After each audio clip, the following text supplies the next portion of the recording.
Finland সুখী দেশ তার কারণ হচ্ছে এই দেশের যে সোশ্যাল সিকিউরিটি সিস্টেম সেটা খুবই স্ট্রং। এই দেশে হচ্ছে কাউকে শিক্ষা, চিকিৎসা, বাসস্থান, খাদ্য, এই যে মৌলিক যে চাহিদাগুলো রয়েছে একটা মানুষের, যেগুলো আমরা ছোটবেলায় পাঠ্যপুস্তকে পড়েছিলাম, এই মৌলিক চাহিদাগুলোর জন্য কাউকে ভাবতে হয় না। কেউ যদি এনাফ আর্ন করতে না পারে, তখন যে সোশ্যাল সিকিউরিটি সিস্টেম, যেটা ফিনিশ কেলা একটা ইনস্টিটিউট, তারা কিন্তু তাদেরকে এনাফ আর্নিং না থাকলে তাদেরকে বাসস্থানের সাপ্লিমেন্ট মানে সাপোর্ট দিয়ে থাকে, খাদ্যের জন্য সাপোর্ট দিয়ে থাকে, এবং মান্থলি একটা অ্যামাউন্ট। তো সানগ্লাসটা নিলাম, নিয়ে দেখি সানগ্লাসের একটা গ্লাস আছে আর একটা গ্লাস নাই। তো যাই হোক, একটা আইকে প্রোটেক্ট করতেছি, আরেকটা আই আপনাদের জন্য খোলা রাখলাম। এই দেশটা অনেক বেশি ডার্ক, প্রায় 6 মাসের মতো এই দেশটা ডার্ক থাকে, প্রচণ্ড ঠান্ডা থাকে, সূর্য ওঠে না। তো ওই সময়টাতে তারা খুবই লনলি ফিল করে, আর তাদের ফ্যামিলি ওরিয়েন্টেশনটা আসলে ওরকম নাই।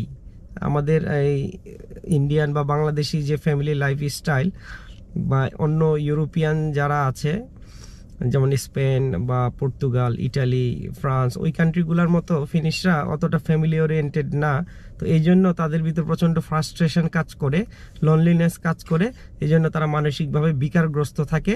আর একমাত্র তাদের সঙ্গী মদ, তারা এরকম নেশাগ্রস্ত হয়ে থাকে বা মাতাল হয়ে থাকে। রাস্তাঘাটে প্রচুর মাতাল এই জন্য উইকডেজেও দেখা যায়, যেটা অন্যান্য ইউরোপিয়ান কান্ট্রিতে খুবই রেয়ার।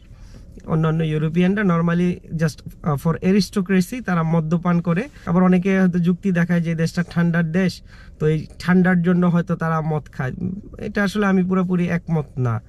তারপরও কেন ফিনল্যান্ড সুখী দেশ? ফিনল্যান্ড সুখী দেশ তার কারণ হচ্ছে এই দেশের যে সোশ্যাল সিকিউরিটি সিস্টেম সেটা খুবই স্ট্রং।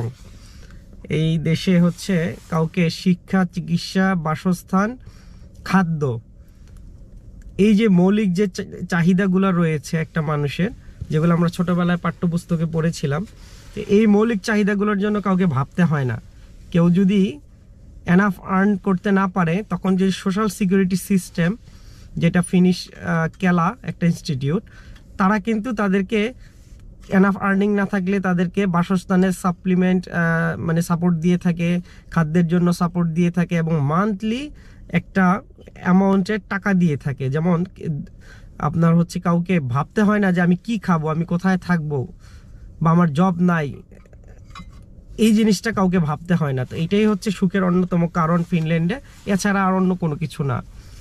এই দেশে জব কেরিয়ার এটা খুবই ডিফিকাল্ট, কেউ কেরিয়ার বিল্ড করবে। এই দেশে বিজনেস করে বড়লোক হবেন, সেটাও too much difficult, because too much high tax rate, এবং এমপ্লয়ির প্রতি অনেক বেশি রেসপন্সিবল হইতে হয় এমপ্লয়ারকে। তো অনেকে আছে ট্যাক্স ফাঁকি দেয়, তো ওরকম পথঘাট করতে পারলে তখন হচ্ছে বিজনেস করে পোষায়। এই ছোট এন্টারপ্রেনার যারা, তাদের জন্য আসলে ব্যবসায় টিকে থাকাটা খুবই কঠিন। সো এখানেও কিন্তু সুখ নাই। আর আপনি যদি এমপ্লয়ি হন, তখনও কিন্তু সুখ নাই। Tax burden too high, tax rate, income যত বেশি ট্যাক্স রেট তত বেশি। এন্ড অফ দ্য ডে যে কাজ করতেছে তার ইনকাম আর আপনার ইনকাম যে কাজ মানে করছে না, অলমোস্ট সেম লেভেলে, কারণ এটা সোশ্যাল ইকোনমিক ওয়েলফেয়ার একটা স্টেট বা কান্ট্রি। সো এই যে ফ্যাক্টগুলা, এগুলার কারণে কিন্তু ফিনল্যান্ড হ্যাপিয়েস্ট কান্ট্রি, যে এখানে কাজ না করলেও আপনাকে কোনো টেনশন করতে হয় না, নির্দিষ্ট ভাতা পেয়ে যাচ্ছেন, বাসস্থান, চিকিৎসা, খাদ্য সবই মানে সবাই পাচ্ছে। যে কাজ করতেছে তারও যে এরকম, আপনারও একই রকম। তো আর কিছু না, অনেকে অনেকভাবে এটাকে এক্সপ্লেন করে, বাট হ্যাপিয়েস্ট কান্ট্রি হওয়ার অন্যতম মেইন রিজন এইটাই। কিন্তু আসলে বাস্তবিক বা প্র্যাকটিক্যালি ফিনল্যান্ড কিন্তু এখন খুব আনস্টেবল একটা সিচুয়েশনের দিকে যাচ্ছে। কারণ এই যে বর্তমান যে সরকার, তারা কিন্তু এই সোশ্যাল সিকিউরিটি সিস্টেমে ব্যাপক পরিবর্তন নিয়ে এসেছে, এবং এপ্রিলের 1 তারিখ থেকেই ম্যাক্সিমাম যেই পরিবর্তনগুলো সেগুলো কিন্তু ইমপ্লিমেন্ট করা শুরু করেছে। সো এই সোশ্যাল সিকিউরিটি সিস্টেমের অন্যতম যে বিগ চেঞ্জ, যা হাউজিং অ্যালাউন্স যেটা ছিল এতদিন আপ টু 80%, এটাকে কমিয়ে 70% করে ফেলছে। তারপরে হচ্ছে কেউ যদি আনএমপ্লয়েড থাকে, সেই ক্ষেত্রে হচ্ছে যার যত বেশি বাচ্চা কাচ্চা থাকবে তাকে তত বেশি আনএমপ্লয়মেন্ট একটা সাপ্লিমেন্ট বেনিফিট দেওয়া হতো পার ডে হিসেবে। তো ওইটাকে এখন বন্ধ করে দিয়েছে, জাস্ট বেসিক আনএমপ্লয়মেন্ট অ্যালাউন্সটা পাওয়া যাবে। এছাড়া হচ্ছে কেউ যদি আনএমপ্লয়েড ছিল এতদিন, সে আপ টু 400 ইউরো ইনকাম করতে পারতো in addition to unemployment benefits. But এখন সেটাকেও বাদ করে দিছে। এখন যদি আপনি 1 টাকা ইনকাম করেন, 50 পয়সা আনএমপ্লয়মেন্ট যে বেনিফিট সেটা কম পাবেন।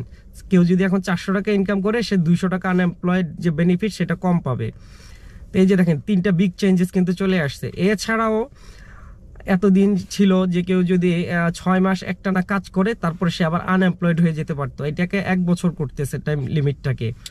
এরকম ছোটোখাটো অনেক ধরনের পরিবর্তন নিয়ে আসতেছে। এছাড়াও যে কেউ যদি সিক লিভ নিত এতদিন, তাহলে সিক লিভের টাকাটা প্রথম দিন থেকেই পেয়ে যেত, বা অনেক কোম্পানিতে সেকেন্ড ডে বা থার্ড ডে থেকে পেতো। এটা ডিপেন্ড করতেছে এমপ্লয়ারের উপর। কিন্তু এইখানেও পরিবর্তন আসতেছে যে সিক লিভ আরও কঠিন করতেছে। সিক লিভের যে অ্যালাউন্সটা, এটা মানে অ্যাভেল করার যে শর্তগুলো আরও কঠিন হচ্ছে।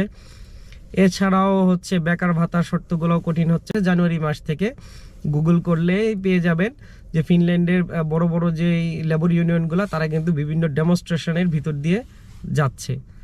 তো যাই হোক, আমি অনেক দিন ধরে ভিডিও মেক করতে সময় পাই না, তো আজকে আসলে এই জিনিসগুলাই তুলে ধরার জন্য এই ভিডিওটা বানানো।